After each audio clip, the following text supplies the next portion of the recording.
I'm doing something a little bit different with this review. Instead of reviewing something that just came out or some random game that I just finished, I'm gonna review something that I actually Let's Played. Because I finally finished uploading my Wind Waker HD videos, the ones that I started recording a while ago, and started uploading a while ago. Um, but that doesn't matter. That doesn't matter. It's relevant. Here's why it's relevant. The Switch 2 is about to come out, and in light of the new Switch 2 release, and particularly the GameCube NSO, we're finally getting Wind Waker on a Switch. This isn't just a Wind Waker review. I also want to talk about why the best Wind Waker game, the best version of Wind Waker, and in my opinion, the best Zelda game, is still locked to Nintendo's least popular and least sold console. Those kind of mean the same thing, but whatever.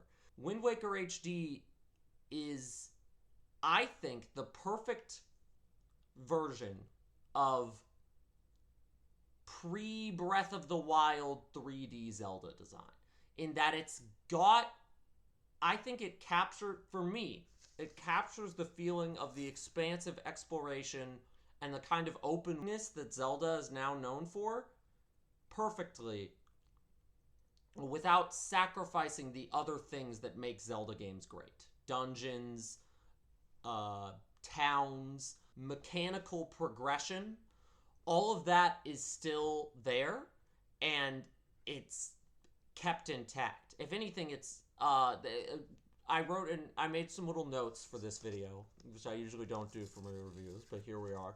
Open world little gameplay hubs, because you've got this huge expansive sea that once you hit a certain point in the game, you can really sail around that sea to anywhere you want to go.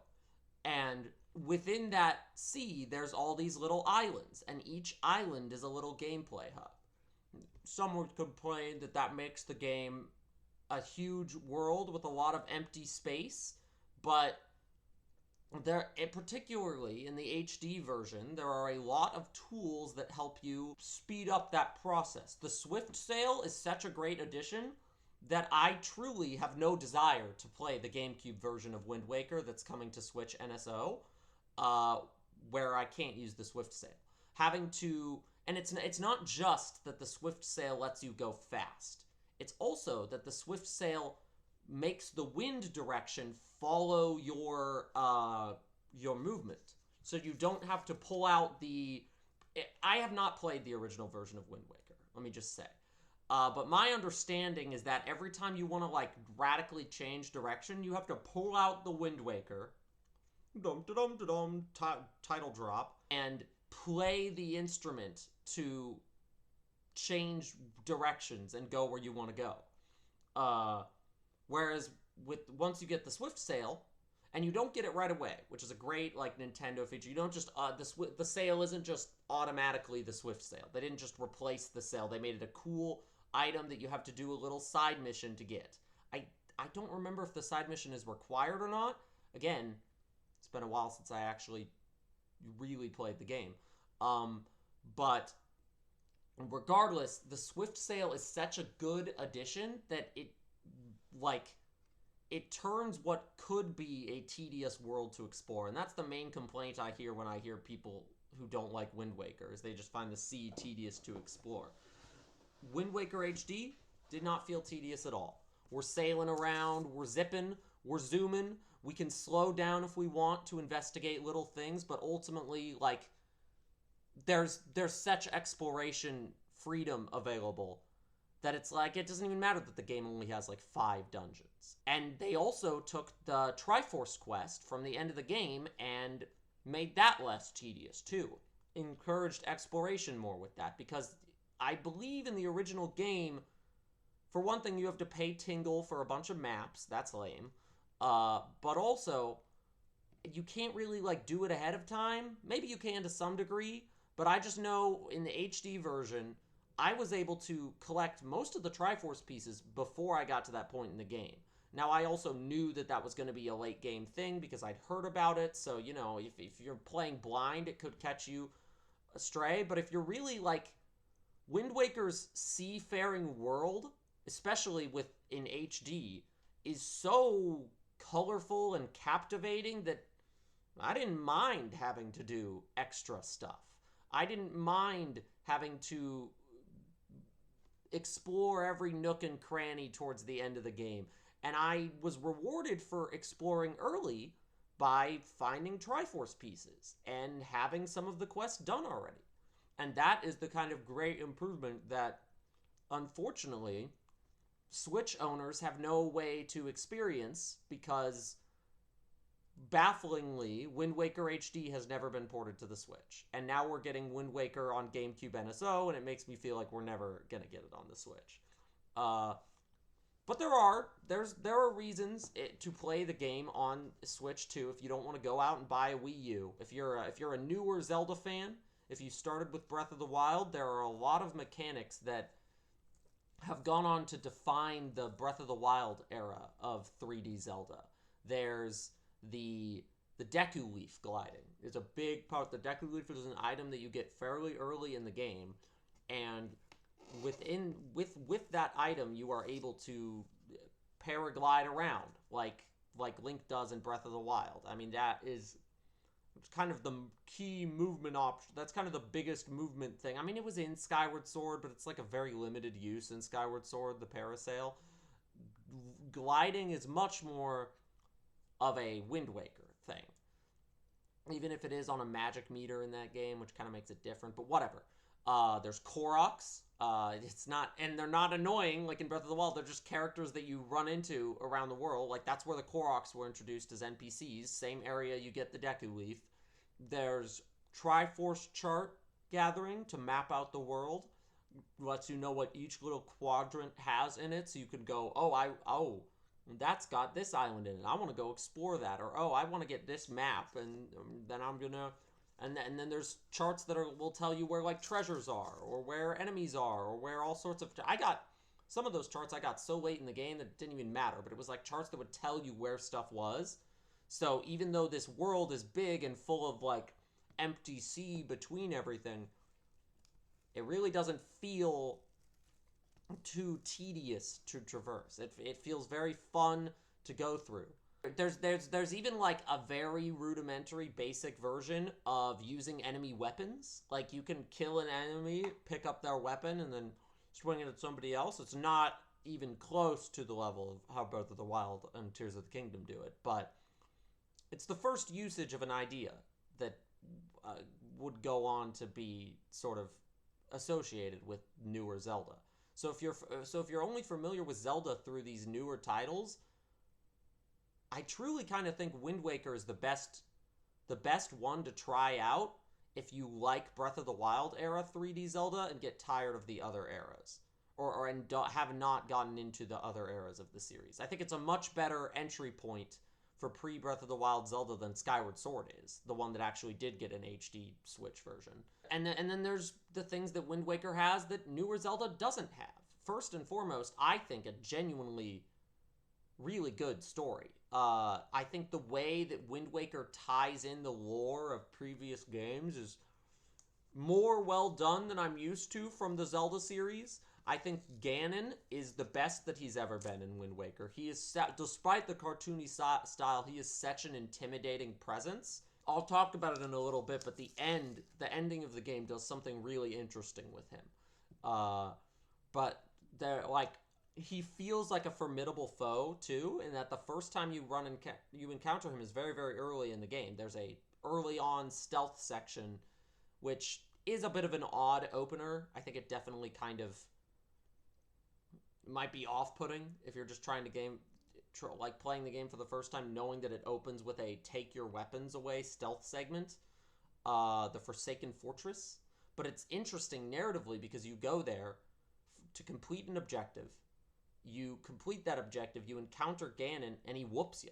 He whoops you, and he doesn't even... It's not even like you're the chosen one. You just need to upgrade the Master Sword so many times. Because no, you come back later, and he still kind of whoops you.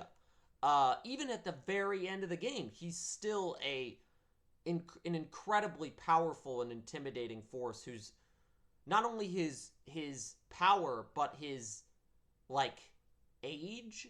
You know, like, he's sort of this ancient being almost, but despite being, like, you know, ancient being with godlike power, he still feels like a character and not just the beast. You know, a lot of times Ganon can just be the beast Ganon. I mean, look at Breath of the Wild.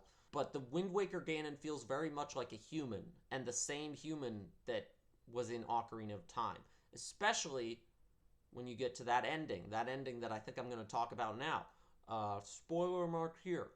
That the ending of the game is what pushed it into the role of my favorite Zelda game. I think Twilight Princess was my first. It'll always be kind of the one I'm most nostalgic for. But the final bit of Wind Waker just sells it. And to really illustrate, I want to kind of compare Wind Waker and Twilight Princess and their use of Ganondorf. In Wind Waker, Ganon is this consistent, menacing presence that you return to and struggle with, and you really have a sense of his power and his legacy and what it means to eventually take him down. In Twilight Princess, you have a whole nother villain for most of the game. Ganondorf gets introduced narratively earlier on, but doesn't actually show up until very, very late. And even when he does, Twilight Princess is one that I'm talking about, where he doesn't really feel like a character. He feels like an otherworldly force. And then when you fight him at the end, there's kind of just not an investment in it. You sort of already did everything you want to do. The game's just kind of, it's like, all right, let's go fight Ganondorf, because that's how we end it. In Wind Waker, everything is building to this. You go to the undersea remains of Hyrule. You're getting to see Hyrule Castle in its glory underwater. You see the sort of sunken, ruined kingdom, but it's not even ruined. It actually looks rather nice. You almost wish it could be unflooded, and you could explore it. You go through that area. You learn that Tetra is Zelda, kind of twisting on the, the typical Princess Zelda role. And then you go to that final fight, and you fight Ganondorf. From the second you enter that fight, you know something interesting is going to happen. When he gives that monologue, I coveted that wind, I suppose. He gives a little bit of his history. He tells you something that maybe he never got the chance, maybe he didn't realize it, but like something that he never told you in Ocarina of Time. A bit of motivation as to why he seeks the power of the Triforce. And that little bit of motivation humanizes Ganondorf more than any other Zelda villain. And honestly, most Nintendo game villains have ever been humanized. And then he gets the Triforce. And were it not for the old King of Hyrule showing up and making a wish and touching it before Ganondorf could, he would win. And you don't even... Like, what he wants is not even... You look at this, like, ruined, sunken Hyrule, and you kind of think that maybe what he wanted... Maybe he just wanted to make Hyrule better. I mean, not really, because in Ocarina of Time, you see the timeline where Ganon took over, and it's totally, there's, like, zombies and shit. But the idea of it is cool, making Ganondorf more complex. This is the kind of storytelling that Breath of the Wild does not even begin to tap into. Tears of the Kingdom is a little better, and I'll admit I haven't finished that game. I've heard the last, segment of it's pretty cool. But I'd be surprised if Tears of the Kingdom's Ganondorf has the level of depth that Wind Waker Ganondorf displays. With very little screen time, really. They do a lot with him in a little bit of time. And then the fight with him is so... he still just towers over you. You really feel tiny, and he's so agile with those swords. I've been saying this for years. Smash Bros. Ganon needs to be like Wind Waker Ganon. Not the, tank character that they've made him. An agile Ganon with double swords and just, flying around would be so fun to play. Just everything they do with Ganondorf is so interesting. Easily the most interesting version of that villain. The story also has a lot of really interesting beats outside of that. We'll say the spoilers are over now, by the way. I mean, unless you care about sort of mid-game spoilers. But there's one point where you think you're gonna get a dungeon, and then you get to the island and it's already been destroyed by Ganon. There's a lot of just like world building in this that is really interesting. Just the idea that the gods flooded Hyrule to stop Ganon is already like super interesting, and maybe doesn't get narratively explored quite to its fullest, but that last section of the game again does a lot of heavy lifting for that too. It's just really, really interesting and kept me compelled throughout the game. And Wind Waker is just generally pretty well paced, especially compared to the Twilight Princess and the Skyward Sword that came after it. It doesn't drag too much, but it still tells a pretty complex story. And it just kind of has everything I would want from Zelda. The big, open, exploring feeling, the narratively strong hero's journey that I feel compelled to see through to the end, the really interesting mechanics. It just has everything I'd want out of a Zelda game. And especially with the HD version, it has, the HD version removes most of the game's little flaws, and I wish that more people could experience it. I wish they'd release it on a platform that more people have. But until then, I'll always have a reason to keep my Wii U. My special Zelda Wii U with gold on symbols on the gamepad. I like it. It's good. But yeah, that's my review of Wind Waker HD. Hope you liked this slightly more edited, more scripted. I don't know how much I'm gonna edit it, how extensively, but there's visuals and things. Review. I'll try to do more of these down the line. I've got ideas rattling around. Arrivederci!